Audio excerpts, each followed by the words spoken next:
you kind of lost me at data transfer. I don't know what's going on here. FTP, file transfer protocol. Now, what we have to remember is that not every position can be changed to every other position. And making sure that the users we have now stay happy and stay on while trying to attract some other people to play it. They make Hustle home, but yeah. No, that's over in a heartbeat. Ain't got any problem with that.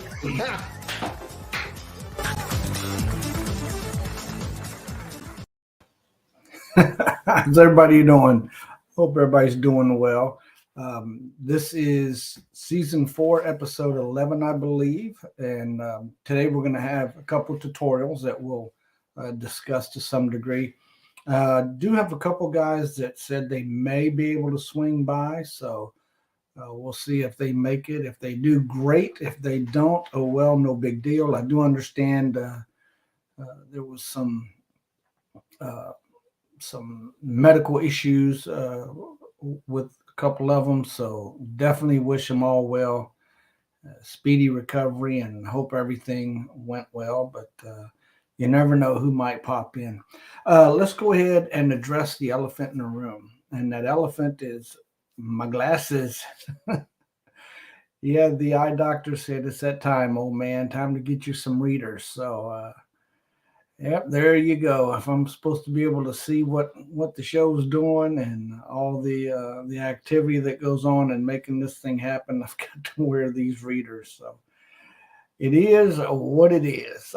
Let's go ahead and look at one of the tutorials. I think this is actually tutorial number 7. And if I'm not mistaken, we aired this on the previous show, but it's always good to bring it back and present it so that maybe some of the folks that hadn't seen prior shows can go ahead and get a look at this. And of course, they are on the pinned Ttato tutorial thread that is on the What is Sports GD forum. So let's see what this one's all about.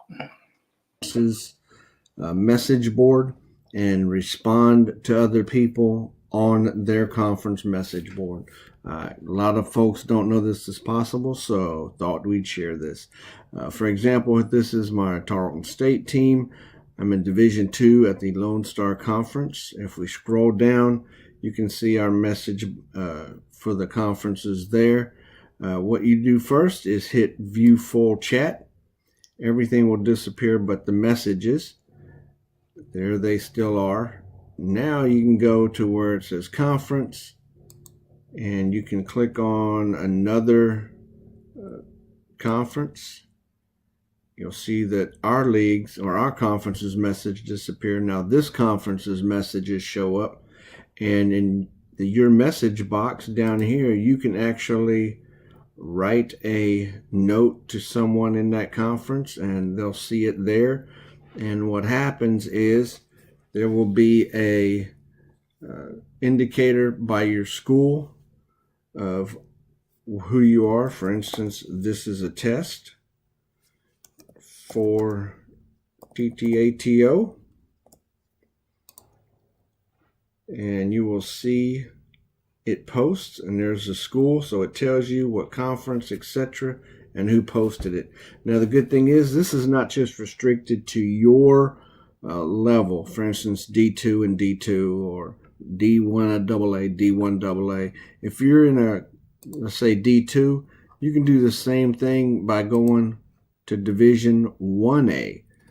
So it's across the board. Once you hit the View Chat, then you can see all the divisions, all the conferences, and you can also reply to folks there. Hopefully that's helped.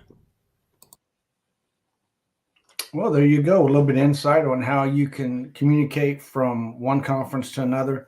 And, you know, that's useful when you're congratulating a coach on a good game, or you just want to talk some trash. Either way, it's it's worth it to reach out to those folks and interact on the chat boards, if you will. You know, we've used those in the past in some leagues I've been in to set up cross-conference matches. One year in the ACC, we took on the Pac-10, and we used the ability to talk on each other's conference chat boards to schedule those challenges between one another and finalize some of those games. So that's one example where that comes in helpful. Of course, the congratulatory good game is another when you're playing your non-conference opponents. Let's go ahead and look at this one real quick. And this involves something I've been asked about a couple times, and that is when you're at D1 and sometimes even D1 AA, do your players mysteriously disappear, or is there a way to see if they were good enough to be drafted by the NFL? And the answer to that is yes. Let's take a look at that. Share with you how you can see who was drafted to the pros from your D1A and sometimes your D1 AA team. The easiest way to do this is, of course, let's go look at D1A conferences, and we'll just go up to any D1A conference, the Big 12 in this case. Let's pick Kansas State. So you click on Kansas State, and you have the History tab. When you click on the History tab, there'll be a drop-down box that offers you 3 options. And this one in general, that's just a generic one. The other 3 are the Stats 4, and it will display the stats for that team for that season. Then you have the Stats Against, which would be, of course, your defense against your team for that season. And then here's where you can see who was drafted to the pros. Let's say Kansas State is your team from this particular team. And it shows that in the first round, overall, there's been 12 first-round selections for this team, all the way down to the 7th round. Well, let's see if you want to see round 1 players that were picked. You simply click on round 1, and it'll display who those round 1 players were and when those selections occurred.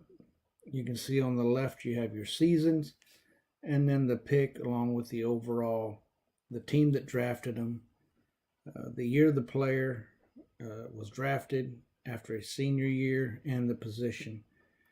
So that's great for the individual team. But what if you want to see the draft results for a particular season for all the teams? Simply go to the Stats tab, down to Draft Results, and when you click it, now you have drop downs for the season. Let's go to season 170, and it'll show you all the first round picks in season 170 from all the schools to all the NFL teams. In this case, the Tennessee Titans picked Donald Mack, quarterback from Arizona State, as the very first pick of that year's draft. And there's a little blurb about the individual as well.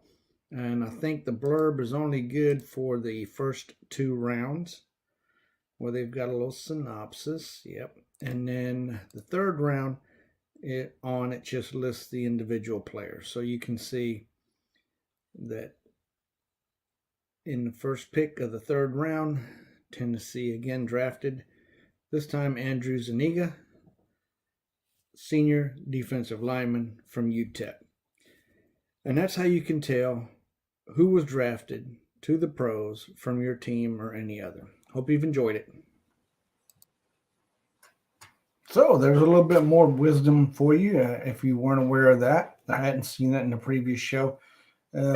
Not that it does anybody any good, since there is no NFL carryover from Gridiron Dynasty, which would be nice if there were. That would be really cool to be able to draft a kid out of high school and then actually follow him through college on your team or somebody else's, and then go ahead and watch him as he develops in the pros and has a long, illustrious career, as they say. But anyway, so that's the draft information. It is there. It does exist. It's just some eyewash and feel-good stuff. One of the things I did want to talk about today is a gentleman site mailed me and asked about non-conference scheduling and the importance of it now that the D1A has gone to the playoff format. In the past, you wanted to get a pretty solid non-conference schedule so that you could help yourself get a better bowl game, so to speak, based on your standing, your ranking, and of course, winning a couple of quality games in the non-conference along with those within your conference helped you elevate your team to a better bowl game. Now that the playoffs are here, the threshold you need to strive for is 32, I believe. And what that means is you get into playoffs, you don't have to worry about getting into the bowl game that is the national championship. You get into the playoffs, you have an opportunity to go all the way, just like always been available at D3 all the way up through D1 AA. So like those particular levels, it's not so much that you have to have a non-conference schedule that is just ferocious and you win those so that you get a great what if sports GD ranking for your team to make the playoffs. Well, that's just for your seeding. That's going to show you your upper level seeding so that you're in the 1, 2, 3, 4 type seeding to help your chances of moving through the playoffs. Well, in all honesty, getting to the playoffs is one of those things that is now the same across the entire 4 levels. So theoretically, the approach should be the same. It can help you by scheduling some tougher games in non-conference if you win them. On the flip side, just like before everywhere else, you lose some of those games and it could drop you in the rankings.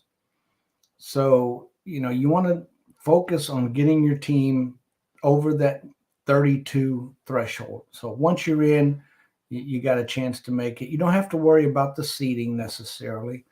There are guys that want to get that number 1 seed every year or face that sim in the first round and advance further because they get more wins and it helps with the recruiting vision. I understand all that. And everybody has a different approach or a different take on how to best work the system for the benefit of their team. If you've already got upper level vision, then, it really doesn't matter because chances are your team is going to make a deep playoff run every year regardless. If you're recruiting right, if you're game planning right, if you've got the moxie to be a good coach, then just getting into playoffs is all you need to have that deep run. You don't have to worry about having an easy ride in the playoffs, which would occur by having a better ranking. So, you want to play tougher teams in a non-conference, especially if you're from a rather weak conference or a non-human field conference. You want to get those quality wins to elevate your team. But for me, I just want to get 5 wins, win the conference games that I can.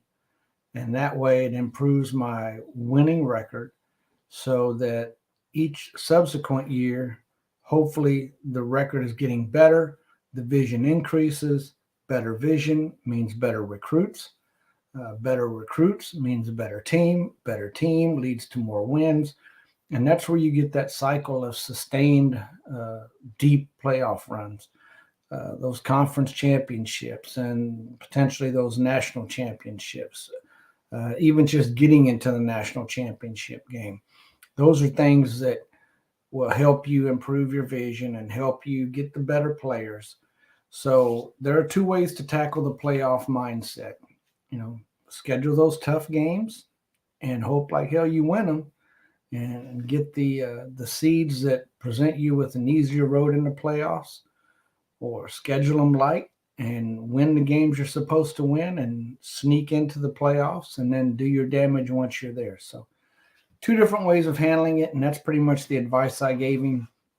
And it's no different really at D1A than it's been at the other 3 levels up to this point. So, well, we didn't have the other 2 gentlemen show up, and totally understand why. Absolutely understand. And like I said at the onset, hope everything's well with them.